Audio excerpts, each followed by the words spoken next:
ST SC को जो अपमानित आप शुरू से करते रहे हैं, अम्बेडकर साहब को जब कुछ भी नहीं बचा आपके पास उसके बाद आप प्लांटेड कर रहे हैं। नीतीश कुमार को गाली दिया था, ये माफी कब मांगे। सदन के भीतर बाप का पता नहीं, ये कहा गया था अनुराग ठाकुर के द्वारा, जात का पता नहीं तो बाप का पता नहीं। तो इससे आप क्या उम्मीद कीजिएगा? रोपिएगा बबूल, खाइएगा खजूर, गोबर पर जितना भी घी डाल लीजिए, क्या माँ की क्या उम्मीद करिए। पूर्णिया सांसद पप्पू यादव ने बड़ा बयान दे दिया है। ये बयान तब दिया गया जब कांग्रेस के सदाकत आश्रम के बाहर हंगामा हो रहा था। अब ऐसे में आपको बताएं तो पप्पू यादव ने पुराने बातों को याद दिलाया है और कहा है कि किस तरीके से ये लोग सदन में गाली देते थे, किस तरीके से ये तक बोला गया कि बाप का पता नहीं और क्या कुछ ना जाने बोला गया। वैसे में ये सारी बातों की शुरुआत तब होती है जब कांग्रेस के ये कार्यकर्ता द्वारा प्रधानमंत्री नरेंद्र मोदी की मां को लेकर के अभद्र टिप्पणी जो है वो की जाती है, आपत्तिजनक शब्दों का प्रयोग किया जाता है।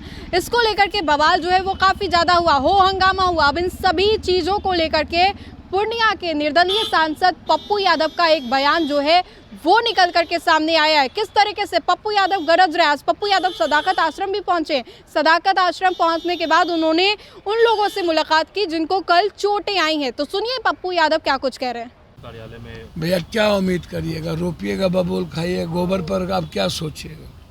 ये जो कमजोर क्या समझ लिए हैं कि भोला पासवान शास्त्री जी, जगजीवन बाबू, मीरा कुमार जी और अब राजेश राम जी को जो रेस्पेक्ट बिहार में कांग्रेस हमेशा देती रही है, और आप कमजोर समझ लिए क्या राजेश राम जी को? आप दलितों को अपमान करने की आपकी भूख गई नहीं है।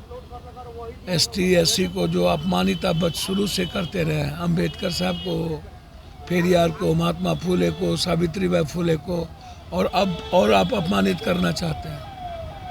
तो ये आप हमको बताइए ना, ये जो प्लांटेड आपने किया, जब कुछ भी नहीं बचा आपके पास उसके बाद आप प्लांटेड कर रहे हैं, तो ये आपसे मैं पूछना चाहता हूँ और देश जानना चाहता है कि डीएनए को गाली दिए थे, बिहार के खून को, नीतीश कुमार को, तो बिहार के खून को गाली तो आप ही नहीं, प्रधानमंत्री जी है।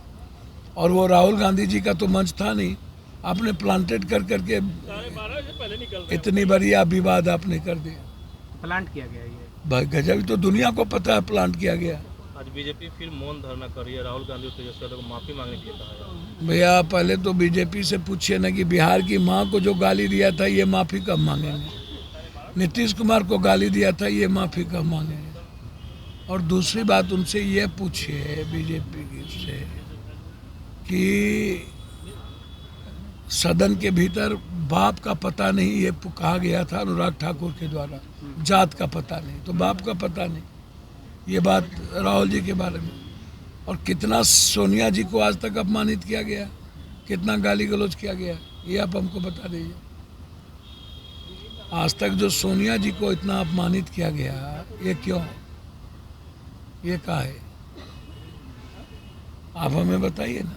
जो सबका और वही तो मैं कह रहा हूँ, इतना गाली गलौज तुम किए और उसके बाद राजीव जी को गाली देते रहे हो, इंदिरा जी को देते रहे हो, नेहरू जी को देते रहे हो, तो तुम तो शहीद को भी नहीं बकसते हो। हमको जरा बताओ।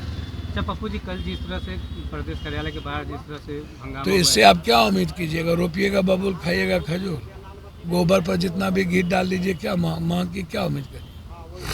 आप हमको बता दीजिए ना। आप बीजेपी, अभी जो वर्तमान बीजेपी की गुंडई की भाषा है और जिस तरीके से एक दलित अध्यक्ष के साथ ये कमज़ोर समझ करके करने की कोशिश, तो इसका जवाब चुनाव में दलित देंगे।